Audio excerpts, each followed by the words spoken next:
नमस्कार दोस्तों, वीना एजुकेशन में आपका स्वागत है। आइए आज हम देखते हैं जो हमारा विज्ञान के अति महत्वपूर्ण प्रश्नों की श्रृंखला चल रहा है, उस श्रृंखला को आगे बढ़ाते हैं और इस श्रृंखला में जो है एग्ज़ाम में पूछे जाने वाले अति महत्वपूर्ण प्रश्नों को हम देखेंगे। तो आइए देखते हैं समय ज़्यादा न गंवाते हुए। पहला प्रश्न यानी 101 101 प्रश्न है दोस्तों। डीएनए द्विहेलिक्स प्रारूप को पहली बार किसने प्रस्तावित किया? ए वाटसन एंड क्रिक ने, बी फिशर व हाल हानी ने, सी लैमार्क और डार्विन ने और डी ह्यूगो डी ब्रिज ने। इस प्रश्न का सही उत्तर होगा दोस्तों option A Watson and Crick ने। प्रश्न संख्या 2 है दोस्तों, जीव द्रव्य जीवन का भौतिक आधार है, यह किसका कथन है? ऑप्शन ए हेनरी का है, या ऑप्शन बी लैमार्क का है, या ऑप्शन सी हक्सले का है, या ऑप्शन डी ट्रेविरेनस का है। इस प्रश्न का सही उत्तर है सी हक्सले। आइए दोस्तों अगले प्रश्न को देखते हैं। प्रश्न संख्या 103 प्रश्न है दोस्तों, जीव द्रव्य शब्द का प्रयोग सर्वप्रथम किसने किया था? ऑप्शन ए डार्विन ने, ऑप्शन बी पुरकिंजे ने, ऑप्शन सी जॉन रे ने, ऑप्शन डी हैंथियन ने। इस प्रश्न का सही उत्तर होगा दोस्तों ऑप्शन बी पुरकिंजे ने। अगला प्रश्न प्रश्न संख्या 104, माइटोकॉन्ड्रिया किसमें अनुपस्थित होते हैं? ऑप्शन ए ईस्ट में, ऑप्शन बी कवक में, ऑप्शन सी जीवाणु में, ऑप्शन डी शैवाल में। इस प्रश्न का सही उत्तर होगा ऑप्शन सी जीवाणु। जीवाणु में जो है दोस्तों माइटोकॉन्ड्रिया उपस्थित नहीं होता है। माइटोकॉन्ड्रिया का भीतरी वलन क्या कहलाता है दोस्तों? माइटोकॉन्ड्रिया का भीतरी वलन क्या कहलाता है? ऑप्शन ए में cristae, option B oxysomes, option C matrix, option D साइक्रोसोम्स। इस प्रश्न का सही उत्तर होगा दोस्तों क्रिस्टी। माइटोकॉन्ड्रिया के भीतरी वलन को क्रिस्टी कहते हैं। प्रश्न संख्या 106 है, कोशिका भित्ति क्या कैसी होती है? पारगम्य होती है, या अर्धपारगम्य होती है, या चयनात्मक पारगम्य होती है, या अपारगम्य होती है? इस प्रश्न का सही उत्तर होगा ऑप्शन नंबर ए पारगम्य होती है।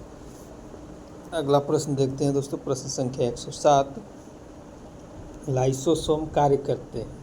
क्या लाइसोसोम का कार्य है? प्रोटीन संश्लेषण में, प्रोसेसिंग तथा पैकेजिंग में, या ऑप्शन सी अंतःकोशिकीय पाचन में, या वसा संश्लेषण में? इस प्रश्न का सही उत्तर होगा ऑप्शन नंबर सी अंतःकोशिकीय पाचन में।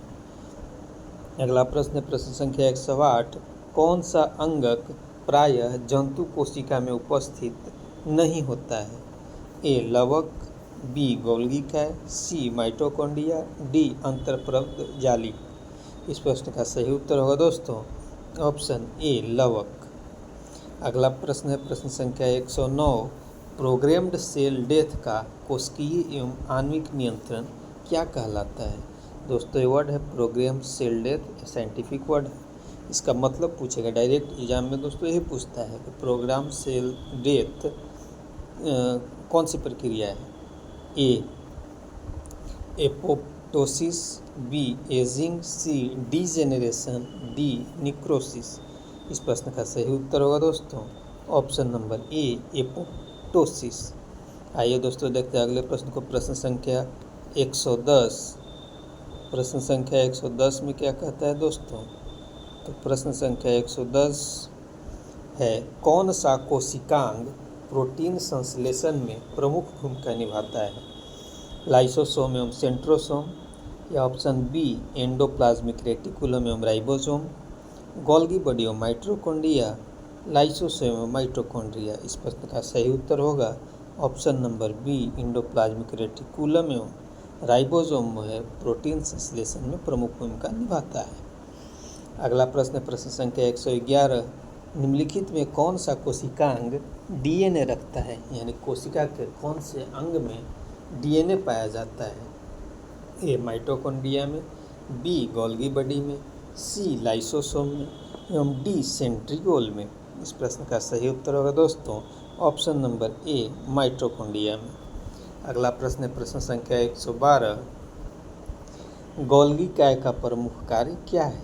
गोल्गी बॉडी का मुख्य कार्य क्या है? ए, श्वसन है, बी, कोशिका विभाजन शुरू करना है, सी, पाचक रस उत्पन्न करना है, डी, स्राव करना है।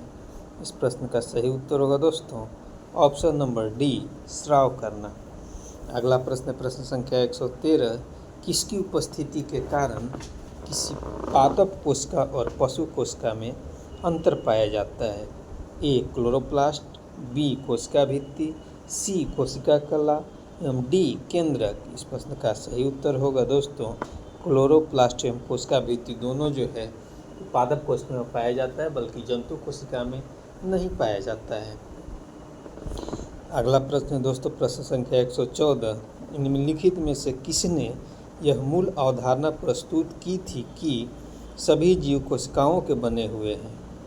ए, पास्चर, बी, स्लाइडेन, सी, रॉबर्ट हुक, डी, स्वान। इस प्रश्न का सही उत्तर होगा दोस्तों ऑप्शन नंबर डी, 2 एवं 4 यानी स्लाइडेन और स्वान। अरे सीधा सीधा यही समझिए कोशिका सिद्धांत किसने दिया? स्लाइडेन और स्वान ने दिया। अगला प्रश्न है दोस्तों प्रश्न संख्या 115। प्रश्न संख्या 115 में क्या कहता है दोस्तों?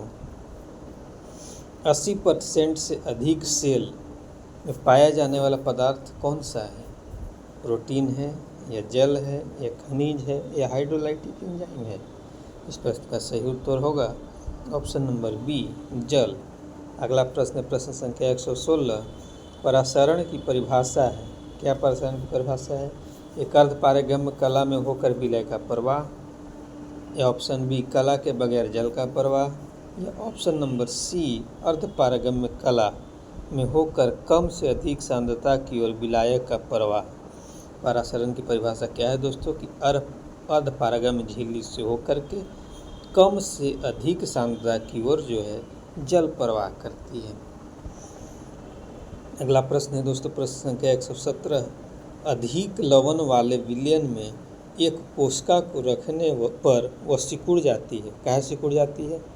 क्योंकि जो जल जो है बाह्य परासरण द्वारा बाहर निकल जाती है। कह रहा है क्वेश्चन कि अधिक लवण वाले विलयन में एक कोशिका को रखने पर वह सिकुड़ जाती है। काहे सिकुड़ जाती है? क्योंकि जो है वह जल जो है बाह्य परासरण द्वारा बाहर निकल जाता है, इसीलिए सिकुड़ जाता है। अगला प्रश्न प्रश्न संख्या 118। यदि एक कोशिका आकार में न्यूनीकृत यानी छोटा हो जाता है तब वह एक विलयन में रख दी जाती है। कैसा विलयन में रखने पे छोटा हो जाएगा? तो दोस्तों हाइपरटोनिक में रखने पर छोटा हो जाएगा और हाइपोटोनिक में रखने पर बड़ा हो जाएगा। हाइपरटोनिक में छोटा हो जाएगा और हाइपोटोनिक में बड़ा हो जाएगा।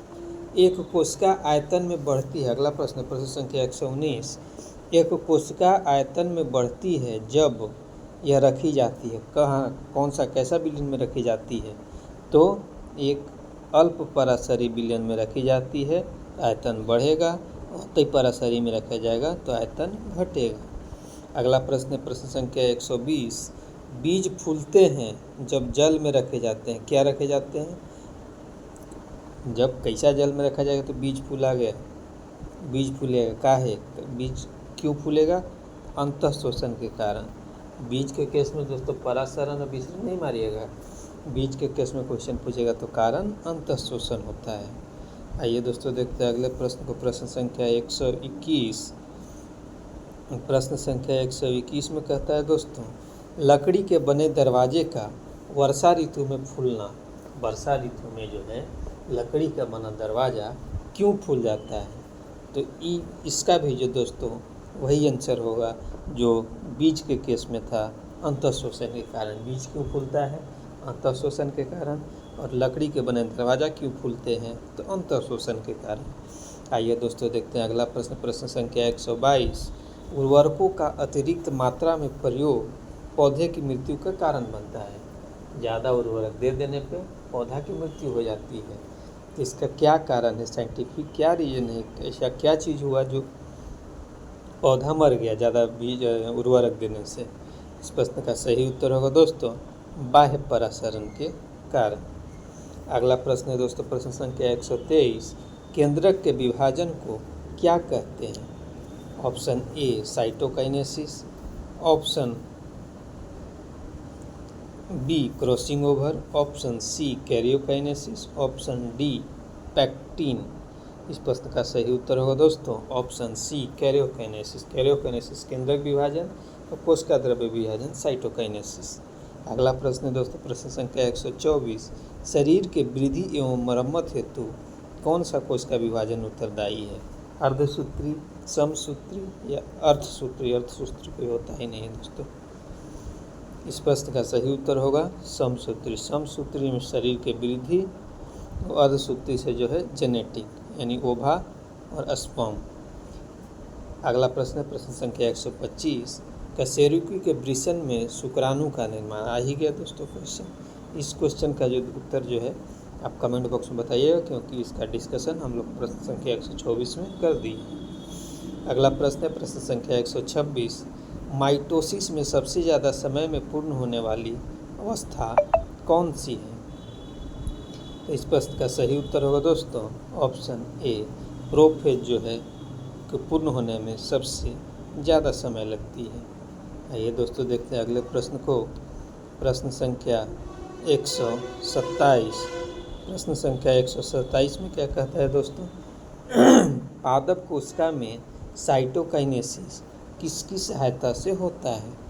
ऑप्शन ए कोशिका पट्टिका की सहायता से, ऑप्शन बी माइक्रोफिलामेंट की सहायता से, ऑप्शन सी सेंट्रोसोम की सहायता से, ऑप्शन डी अंतःद्रव्य जालिका की सहायता से। इस प्रश्न का सही उत्तर होगा दोस्तों ऑप्शन ए कोशिका पट्टिका की सहायता से।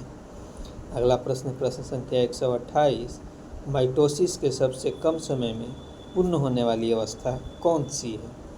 ऑप्शन ए प्रोफेज है, ऑप्शन बी मेटाफेज है, ऑप्शन सी एनाफेज है, ऑप्शन डी टेलोफेज है। इस प्रश्न का सही उत्तर होगा दोस्तों ऑप्शन सी एनाफेज। अगले प्रश्न को देखते हैं दोस्तों, प्रश्न संख्या 129, एक कोशिका के माइटोसिस द्वारा कितने बार विभाजन से 256 कोशिकाएँ बनेंगी? तो इस प्रश्न का सही उत्तर होगा दोस्तों ऑप्शन नंबर ए 8। अब कैसे होगा? माइटोसिस में जानते हैं कि दोगुना हो जाता है। 8 16, 16 32, 32 64, 64 128, 128 के बाद 256, तो ये 8 बार विभाजन हो जाएगा दोस्तों। आइए देखते हैं अगला प्रश्न प्रश्न संख्या 130। प्रश्न संख्या 130 में क्या कहता है दोस्तों? क्रॉसिंग ओवर की घटना किस कोशिकीय विभाजन में होती है? असूत्री में, समसूत्री में या अर्धसूत्री में? इस प्रश्न का सही उत्तर होगा दोस्तों ऑप्शन नंबर सी अर्धसूत्री। अर्धसूत्री कोशिका विभाजन में दोस्तों क्रॉसिंग ओवर की घटना होती है। आइए देखते हैं अगले प्रश्न को। प्रश्न संख्या 131, पारगति यानी क्रॉसिंग ओवर किस अवस्था में होता है? क्रॉसिंग ओवर यानी पैक्टिन अवस्था में होता है दोस्तों। ऑप्शन नंबर सी, लेकिन ऑप्शन दिया ऑप्शन भी पढ़ देते हैं। आप लोग एक ऑप्शन नहीं पढ़ रहे हैं। Option A leptotene, option B zygotene, option C pachytene, option D diplotene. अगला प्रश्न दोस्तों प्रश्न संख्या 132, 200 शुक्राणु बनने के लिए कितनी मियोसिस द्वारा कोशिका विभाजन होगा? इस प्रश्न का सही उत्तर होगा दोस्तों 50। जिसे 50 गो होगा दोस्तों, एगो डॉटर सेल 4, तो 50 50 50 50, 4 हो जाएगा 200। आइए दोस्तों देखते हैं अगला प्रश्न प्रश्न संख्या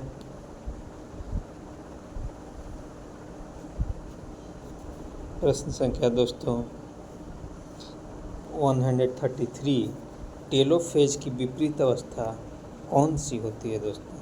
टेलोफेज की विपरीत अवस्था option A prophase, option B metaphase, option C anaphase, option D अंतरावस्था। इस प्रश्न का सही उत्तर होगा दोस्तों ऑप्शन ए प्रोफेज। आइए देखते हैं अगले प्रश्न को। प्रश्न संख्या 134, माइटोसिस में सेंट्रोमियर किस अवस्था में विभाजित होती है? ए प्रोफेज अवस्था में, बी मेटाफेज अवस्था में, सी एनाफेज अवस्था में, डी टेलोफेज अवस्था में। इस प्रश्न का सही उत्तर होगा दोस्तों ऑप्शन नंबर सी एनाफेज। आइए दोस्तों देखते हैं अगले प्रश्न को। प्रश्न संख्या 135 कह रहा है, तो 135 में कह रहा है निम्नलिखित कथनों पर विचार कीजिए। ठीक है, विचार करेंगे। समसूत्री विभाजन में कोशिका केवल एक बार विभाजित होती है, क्रोमोसोम भी एक बार विभाजित होती है। इस प्रश्न का सही उत्तर तो नीचे देखेंगे, लेकिन ये कथन सही है। अर्धसूत्री विभाजन में अर्थ नहीं अर्ध होगा दोस्तों, थ की जगह ध पड़िएगा। अर्धसूत्री विभाजन में कोशिका 2 बार विभाजित होती है, क्रोमोसोम भी 2 बार विभाजित होती है। ये भी कथन सही है दोस्तों, तो इस लिहाज से प्रश्न संख्या 135 का ऑप्शन सी सही हो जाएगा दोस्तों। आइए देखते हैं अगले प्रश्न। प्रश्न संख्या 136 निम्नलिखित में किस कोशिकीय संरचना की खोज फोंटाना के द्वारा किया गया? ए केंद्रिका की, बी आरएनए का, सी क्रोमोसोम का, डी कोशिकीय पंजर का। इस प्रश्न का सही उत्तर होगा दोस्तों ऑप्शन नंबर ए केंद्रिका की खोज फोंटाना के द्वारा किया गया। आइए दोस्तों देखते हैं अगला प्रश्न। प्रश्न संख्या 137 प्राणी के जीवन इतिहास में समसूत्री विभाजन का कार्य क्या है? एक कोशिकीय जीवों में प्रजनन, या बहुकोशिकीय जीवों में वृद्धि, या क्षतिग्रस्त ऊतकों की मरम्मत, या उपरोक्त सभी। इस प्रश्न का सही उत्तर होगा दोस्तों ऑप्शन बी बहुकोशिकीय जीवों में वृद्धि। तो दोस्तों आज का यह सेशन अब समाप्त होता है। अगर आपको ये वीडियो अच्छा लगा हो, देखने में अगर लगा हो कि हाँ हमारे काम का है, तो लाइक, सब्सक्राइब और शेयर कीजिएगा दोस्तों, जिससे अन्य लोगों को भी फ़ायदा हो और ज़्यादा से ज़्यादा लोग आप लोग देखिएगा, जुड़िएगा, तो हमें भी वीडियो बनाने की मोटिवेशन मिलेगी। और हम भी दोस्तों नए तकनीक और तरीक़ों का इस्तेमाल करके आपको ज़्यादा से ज़्यादा समझाने की कोशिश करेंगे। धन्यवाद दोस्तों।